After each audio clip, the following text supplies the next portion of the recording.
আসসালামু আলাইকুম এভরিওয়ান। লুচি পরোটা খেতে খেতে যদি বোর হয়ে যাও তাহলে এই নাস্তাটা কিন্তু অবশ্যই একবার ট্রাই করতে পারো। ঘরে থাকা কিছু উপকরণ দিয়ে খুব সহজে এটা বানিয়ে নিতে পারবে, এতটা চটজলদি হয়ে যায় আর যে কেউ এটা তোমরা বানিয়ে নিতে পারবে। খুব সফট আর খুবই স্পঞ্জি হয়। তোমরা এটা ব্রেকফাস্ট কিংবা ডিনারের জন্য ট্রাই করতে পারো। সঙ্গে একটা চাটনির রেসিপিও তোমাদের সঙ্গে শেয়ার করব। চলো ঝটপট দেখে নাও রেসিপিটি। এখানে প্রথমেই আমি একটা মিক্সিং জার নিয়ে নিয়েছি আর একটা বাটির মেজারমেন্টে আমি সব উপকরণগুলো নেব। নিলাম 1 বাটি সুজি, সেই বাটিরই হাফ বাটি নিয়েছি টক দই আর হাফ বাটি নিয়েছি জল। এখানে 1 চামচ দিলাম সাদা তেল। সবগুলোকে খুব ভালোভাবে পেস্ট করে নেব। পেস্ট করার সময় প্রয়োজন হলে অল্প একটু জল তোমরা অ্যাড করতে পারো, কিন্তু খুব বেশি জল অ্যাড করবে না। আমি সামান্য জল ইউজ করেছিলাম। ব্যাটারটা অনেকটা গাঢ় আছে তাই মিক্সিং জারটা ধুয়ে অল্প একটু জল মিশিয়ে নিয়েছি। খুব ভালোভাবে এটাকে ফেটিয়ে নেব। এর মধ্যে অ্যাড করলাম হাফ চামচ গোটা জিরে, হাফ চামচ বিট লবণ, হাফ চামচ দিয়েছি রেগুলার ইউজের লবণ, 1 চামচ দিয়েছি চিনি আর দিলাম 1 চামচ আদা ও কাঁচা লঙ্কা পেস্ট। খুব ভালোভাবে এটাকে মিশিয়ে নিতে হবে।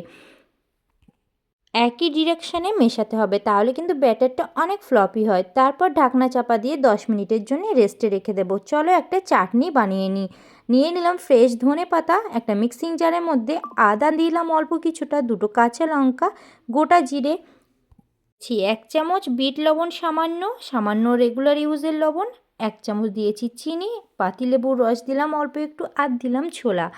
অল্প একটু জল দিয়ে একটা মিহি পেস্ট করে নিয়েছি। এখানে আমি জলটা অল্প দিয়েছিলাম, একটা থকথকে কিন্তু চাটনি বানিয়ে নিয়েছি। এটাকে সাইডে সরিয়ে রাখবো। তারপর ব্যাটারটার মধ্যে খুব ভালোভাবে একই ডিরেকশানে ভালোভাবে 2 মিনিট ফাটিয়ে নিতে হবে। তারপর দিয়ে দিলাম 1 প্যাকেট ইনোটা 1 চামচ মতোই থাকে একটা প্যাকেটে। তার উপর অল্প একটু জল দিয়ে অ্যাক্টিভেট হওয়ার জন্যে ভালোভাবে এটাকে ফেটিয়ে নিলাম। আর কিন্তু ওয়েট করা যাবে না।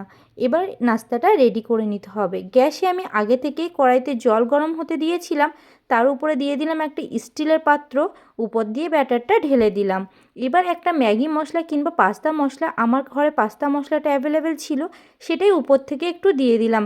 অনেকটা ফ্লেভারফুল হবে। তার উপর একটা ঢাকনা চাপা দিয়ে একটা কাগজের টুকরো দিয়ে ছিদ্রটাকে সিল করে 15 মিনিটের জন্য মিডিয়াম ফ্লেমে ভালোভাবে স্টিম করে নেব।